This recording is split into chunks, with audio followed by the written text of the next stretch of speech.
Well before Spotify or Pandora, there was Napster. It's been more than 20 years since the creation of that file sharing program, and the arrival of peer-to-peer music sharing not only kicked off the streaming revolution, but opened a world of possibilities for music producers to rework or remix digitized music. Special correspondent Christopher Booker reports on how one of the pioneers of this musical mashup genre is taking his music in a new direction.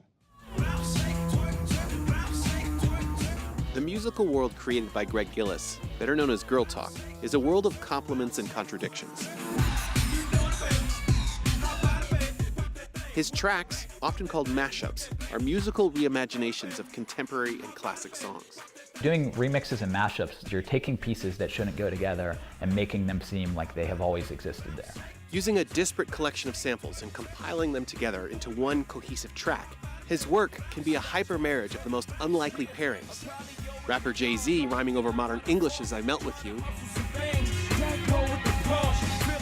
or Biggie Smalls backed by Elton John's Tiny Dancer.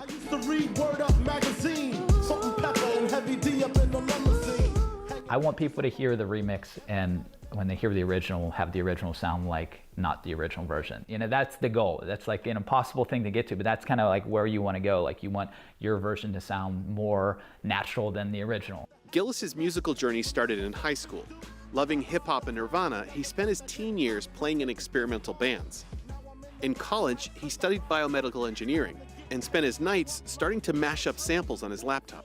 When I started doing Girl Talk, it wasn't like this is going to be my career or this is going to be a 20-year thing. It was really like, oh, it'd be cool to do experimental electronic music based around pop music and have this very pop-oriented name called Girl Talk. After college, he returned to his native Pittsburgh, working full-time as an engineer and playing mashups in small, empty clubs. But slowly, his mixes started gaining more and more attention online. And by the end of the decade, Girl Talk had become a huge draw at musical festivals, a regular fixture at Lollapalooza in Chicago and Tennessee's Bonnaroo. From the beginning, the samples used on his mixes were used without permission from the original artists, Gillis arguing his work was covered by fair use copyright law. But earlier this month, the 40-year-old did something he hasn't done before: release an album with fully licensed samples. Working in collaboration with rappers Wiz Khalifa, Big Crit, and Smoke DZA, Full Court Press is, for all intents and purposes, Girl Talk's first full-length, legally cleared offering. How much of a departure is this from your previous work? In certain ways, it's totally different than the old albums, just the pacing of it and kind of the overall just kind of energy of it. But in a lot of ways, it's very similar in that the idea with the older albums is finding music and finding vocals that fit on top of that. And I make those decisions in terms of these vocals sound interesting to me on this music, and I like that. And that's exactly what the new album is. Yes! Never hated, always stayed official. Then my part, I played it now. Gillis had recorded with each of the rappers individually through the years and was inspired by the work. So he slowly started assembling verses, taking the vocal tracks back to his office in Pittsburgh. I took all of it home, made decisions, what to keep, what to cut, changed beats, did all that, which I would normally do on my albums. And I think with those old albums, to me, I always had this vision of wanting it to be this very colorful thing where it's constantly changing, and each moment has a unique vibe, and like everything is very distinct while still being cohesive. And I think that's still the goal with this too. It's just more nuanced. Did you find yourself fighting some of your instincts? Yeah. I think, you know, because that's the thing, and I think too, it's, you know, what people know me for is a certain breakneck pace with the music, and I was like, oh, maybe on this song I should have 10 beat changes, you know, or like maybe I should cut this up and I should do all these crazy things.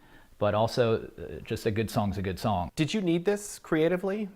Yeah, I mean, this for me, it feels like, you know, I don't want to say I'm starting over or anything, but it's just more like this is all under the same umbrella. I never stopped doing remixes and mashups and kind of the sound I'm known for on those albums. I have continued to work on stuff like that over the years and fine-tune that.